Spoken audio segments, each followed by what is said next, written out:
Hey, what is going on, you guys? My name is Rayge, and we are back today with Marvel Strike Force's newest character here in Thor Infinity War being added. So he's going to be rounding out the rest of the Knowhere Alliance War team here, and what he's going to be bringing to the table is going to be high damage HP. He's going to be smiting foes with electric attacks, shutting down enemy protectors. As well, any enemy turns, he's actually going to get a chance to actually attack them with the high speed. And again, in wars, he's also going to be clearing charges. So that's going to be a really notable effect. He grants additional damage, ability energy on the enemy death, and gains speed. So we're going to be seeing him through the Axe Wielder Orbs, as well as an upcoming event. So hopefully that's going to be pretty free-to-play friendly. But with every one of these new characters coming into the game, we always have to take advantage of the Red Star Orbs. So having said that, it does get increased by an additional 15%.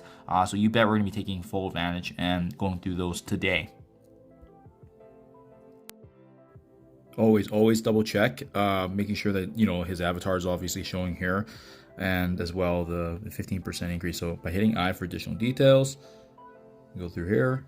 I usually like to go to the 2 red just to see him, and then you do see that the Infinity War Thor is up with the extra 15%. So that's looking good, guys. Let's double check. I do want to open actually some higher reds today, so we got quite a few here for 11. We're going to go ahead and see if we can get easily a 4 or 5 on them right away.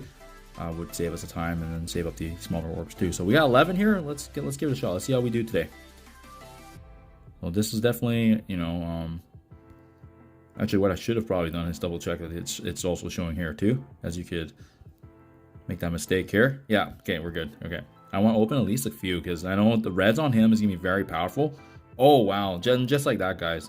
Just 2 orbs, and so sometimes RNG does play off, but you want to really be aiming for at least a 3 or a 4 or high on him, just because of the fact that he's gonna be doing so much damage, as we'll break down into his kit. But guys, make sure you're always setting a budget too. I like to do, you know, 10 to 15 of these smaller basic ones, but because of Thor being a lot stronger, as we'll see in this kit breakdown, that's why I would recommend higher red stars on him. Is gonna be a difference maker for his damage, especially with the Knowhere team.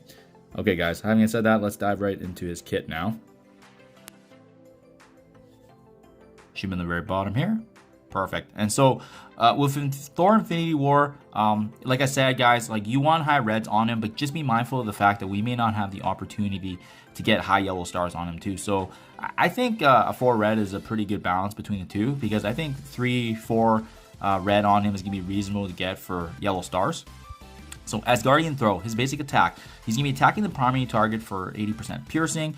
He's also going to get, consistent with his allies, the chance to actually revive dead Korg with HP. He cleanses, this is really cool, his actual basic cleanses a negative from himself. And in war, he always revives Korg with 10%. So the negative effects does go up to 2. And as well, if you were to T4 this ability, he's going to be applying defense down up to a maximum of 3 times. In addition to that notable piercing increase. So I think this is definitely worth T4ing, guys, just because the defense down is definitely a difference maker when doing damage, and coupled with this piercing damage, he's going to hit very hard even outside of the war setting. Thunder God's Wrath is his special ability, attacking the primary target for 80% piercing. As well, if he has 2 or more Knowhere allies, he can actually clear positive effects from the primary target, so he can strip that away from them and chain to adjacent targets. He's also going to be attacking the most injured enemy for 80% piercing, so just be mindful of that. This attack cannot be counterattacked, and also in war, it also is unavoidable. So as we level this ability up, it's going to be chaining to additional enemies. It's going to be clearing more positives from them, and as well with the T4, it's going to actually apply an ability block here for notable impact of crowd control. So the piercing damage is already pretty notable, not just to the primary and secondary targets, but he's going to be cleansing all positive effects from the primary target specifically, and applying an ability block to the primary target. So I just love the fact that they added some control aspect for him. It makes him just so much more useful outside of it. So the T4 on the special definitely makes sense as well. Mighty Stormbreaker, his ultimate ability. So attacking all enemies, very consistent with the OG Thor. So I like how his kit is going to be pretty well playable, because we're well familiar with the previous Thor in the game. So it just does seem like a lot of his abilities are very similar, but it's great to see that the skin has been added for Stormbreaker too.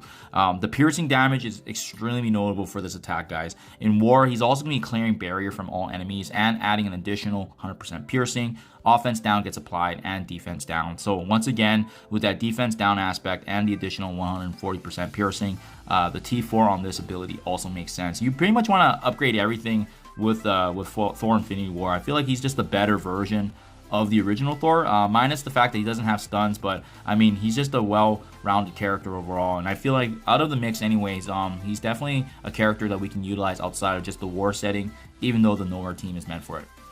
And last but not least, Odin's Son's Revenge is his passive. So on his turn, he's going to be healing himself as well as max HP per non-minion Asgardian, Avenger, or Knowhere. So nice to see that he's going to get value from having Knowhere and Avenger on his tag. On the enemy turn, he's going to get the chance to actually attack the enemy protector with the high speed, ignoring their taunt, and once again, with some notable 50% piercing damage. While he has deflect or minor deflect, he lowers the block chance of all enemies. In war, on summon enemy death, he also gains actually ability energy for himself. So that's going to be allowing him to actually replenish his abilities good as well. More specifically though, in war, he's going to be getting some additional damage and focus, and that's kind of what's notable about this passive, especially with these upgrades here in war. He's going to get his speed bar actually filled up whenever the Asgardian, Avenger, or Knowhere allies attack, so he's going to be gaining some advantages there.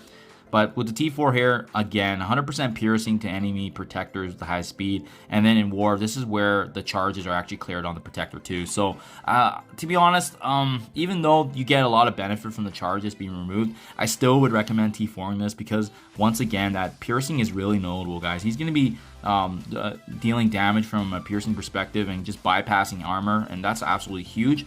Lastly, I think the Iso-8 for Raider does make the most sense on him. He's going to be doing a lot of damage, and Raider is just going to put his ceiling through the roof by allowing him to crit. On top of that, with his piercing and defense down, he's just going to be a very strong, well-rounded damage character. So highly recommend, guys. Hopefully his event is free to play for us to get as many shards as we can, but I just love his skin overall and just a welcome addition to the game that we have been looking forward to. Let me know what you guys think in the comments below if you guys are excited for this character. Thank you as always. Good luck in your rest of our orbs, and I'll catch you guys in the next one.